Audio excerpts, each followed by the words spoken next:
L'anatomie. L'oreille externe, l'oreille moyenne, l'oreille interne. Pour l'oreille externe,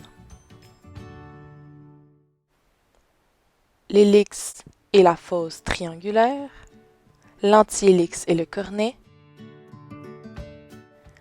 l'antitragus, le tragus, le lobe et le méa auditif externe. Pour l'oreille moyenne, le conduit auditif externe et la membrane tympanique. Pour l'oreille interne, la trompe d'Eustache, les canaux semi-circulaires, la clochée. Malheureusement, les trois osselets ne sont pas sur la maquette. Par contre, il y a le marteau, l'étrier et l'enclume comme osselet dans notre oreille.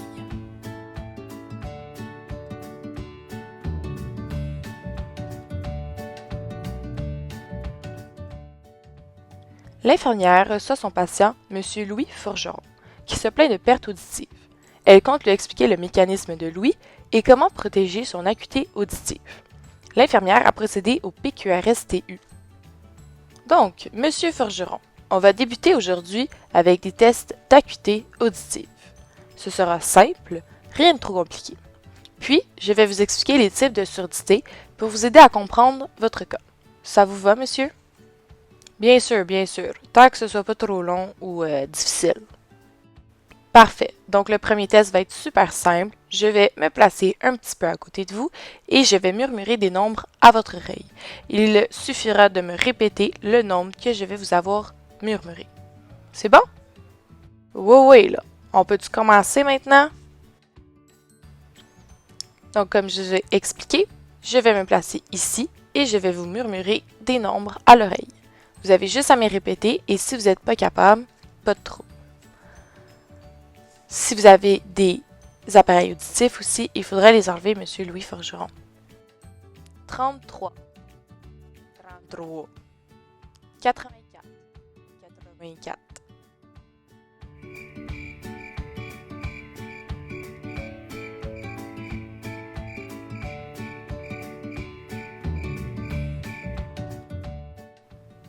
Vous avez bien fait ça.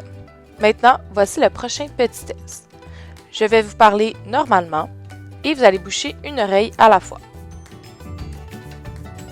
Votre doigt dans votre oreille. C'est bon? C'est parfait. On peut commencer. On commence avec l'oreille droite. Bouchez-la avec votre doigt. J'aime mâcher de la gomme. Bougez votre doigt vers le haut. Le chanteur a une belle voix. Bougez votre doigt vers le bas. Sa fille lui tire la barbe. Parfait. Maintenant, avec l'autre oreille. J'aime mâcher de la gomme. Bougez votre doigt vers le haut. Le chanteur a une belle voix.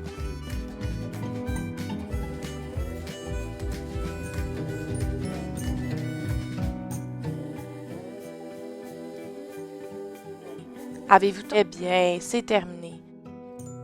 L'oreille droite, quand la gauche était bouchée, j'ai presque rien entendu. Mais de la gauche, pas de problème. Pour le troisième test, nous allons utiliser l'outil du diapason. Très simple. Je vais cogner dans ma main et ensuite je vais le mettre sur votre tête. Vous êtes supposé entendre des deux oreilles une légère vibration. C'est bon? Un sifflement, comme un petit son.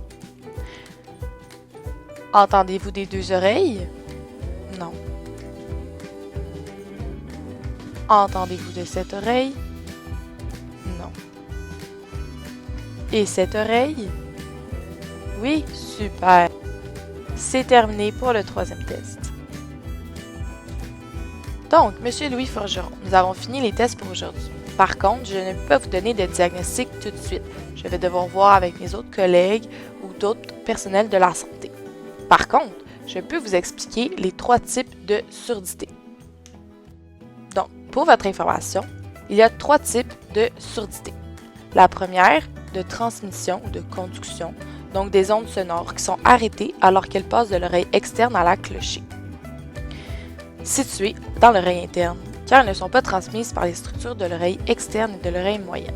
Ensuite, nous avons la neurosensorielle, donc peut toucher l'oreille interne, le nerf auditif ou le centre auditif du cerveau.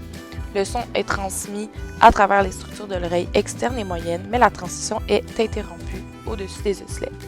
Puis la troisième, la mixte, c'est une combinaison de surdité de transmission et de surdité neurosensorielle. Merci madame, très intéressant.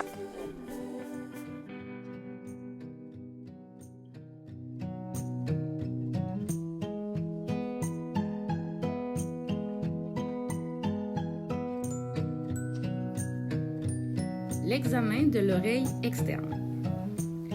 Après avoir collecté les données via le PQR-STU avec la patiente, l'infirmière procède à l'inspection et à la palpation de l'oreille externe. Elle demande à la patiente de s'installer en position assise et observe la taille, la forme, la symétrie, les points de repère et la couleur des pavillons. Ils devraient être à la même hauteur, en position verticale. Le point d'attache supérieur est normalement en ligne droite avec l'angle externe de l'œil. Une oreille basse ou ayant un angle inhabituel est un signe d'anomalie chromosomique. Si la patiente se plaint d'une douleur, l'infirmière tire doucement le pavillon en appuyant sur le tractus et palpe derrière l'oreille au-dessus de l'apophyse mastoïdique. Si la méthode est douloureuse, cela peut indiquer une infection au niveau de l'oreille externe. Si la palpation est indolore, une infection serait plutôt observée au niveau de l'oreille moyenne. Dans le cas d'une mastoïdite, une douleur sera éprouvée au niveau du mastoïde. Pour terminer l'inspection de l'oreille externe, l'infirmière évalue la taille de l'ouverture du conduit auditif à la recherche d'écoulement avec ou sans odeur. Un écoulement jaune ou vert malodorant peut vouloir dire qu'il y a présence d'infection ou d'un corps étranger. L'infirmière observe aussi si le méa auditif externe est obstrué ou enflé, dans lequel il est normal de voir de la cérumen. La cérumen est une sécrétion normale ayant comme fonction la protection de l'oreille. Un bon nombre de personnes ont la mauvaise habitude de se laver les oreilles avec un coton-tige quotidiennement et de la mauvaise façon. Le coton-tige devrait plutôt servir à nettoyer les pavillons et ne devrait pas être introduit dans le conduit auditif externe. Cela a comme effet de pousser la cérumen vers le fond du conduit, pouvant former un bouchon assez compact. Plusieurs signes et symptômes peuvent être observés lors d'une accumulation de cérumen, comme une perte partielle de l'ouïe, des maux d'oreille, des bourdonnements ou tintements dans l'oreille ou une sensation d'oreille bouchée. L'examen des structures profondes de l'oreille. Pour continuer, l'infirmière examine l'oreille moyenne et l'oreille interne à l'aide d'un otoscope. Avant toute chose, elle s'assure de l'absence d'un corps étranger dans l'ouverture du conduit auditif et avise la patiente qu'elle doit garder sa tête immobile tout au long de la procédure pour éviter d'endommager le conduit auditif ou la membrane tympanique.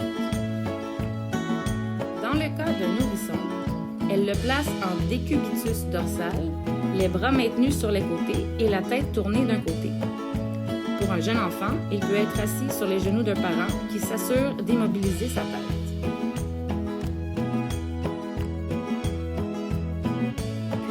L'infirmière choisit un spéculum de taille adéquate.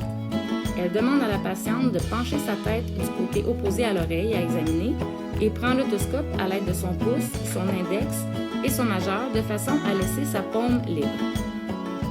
En s'appuyant sur la tête de la patiente dans le but de stabiliser l'otoscope, elle l'insère dans le conduit auditif en tirant légèrement le pavillon vers le haut et l'arrière. Dans le cas d'un nourrisson, le pavillon doit être tiré vers l'arrière et le bas. L'infirmière insère le spéculum de 1 à 1,5 cm dans le conduit auditif, un peu vers le bas. La lumière l'aide à déceler les anomalies. Le conduit est normalement rose et uniforme, des poils et de la cérumen peuvent être aperçus. Pendant l'examen, l'infirmière repère la membrane tympanique et ses différents points de repère, à la recherche de lésions ou de déchirures. Une membrane saine est translucide et d'un gris perle, tandis qu'une membrane distendue et rouge peut indiquer une infection. L'infirmière explique qu'elle a trouvé un bouchon de cérumen dans l'oreille de Madame Anna de la Serre. Elle lui explique les méthodes d'hygiène de l'oreille et lui explique qu'elle peut se débarrasser du bouchon en injectant un peu d'eau tiède dans son oreille, en restant de position avec la tête sur le côté pendant 5 minutes et ensuite, avec la gravité, la cérumen va s'écouler de l'oreille avec l'eau tiède qui a été insérée dans l'oreille. L'infirmière en profite également pour enseigner à sa patiente d'éviter d'insérer des objets dans son conduit auditif afin d'éviter de reproduire des bouchons de cérumen. Elle lui mentionne aussi d'éviter de laver ses oreilles si elle croit qu'elle a un tympan perforé ou si elle remarque un écoulement ou une anomalie et de tout de suite signaler à son médecin l'anomalie ou les anomalies qu'elle découvre. Elle peut aussi demander à son pharmacien de lui fournir des gouttes auriculaires afin de ramollir la cérumen, ce qui rend le nettoyage plus facile. C'est l'heure du quiz. Avez-vous bien écouté notre capsule vidéo?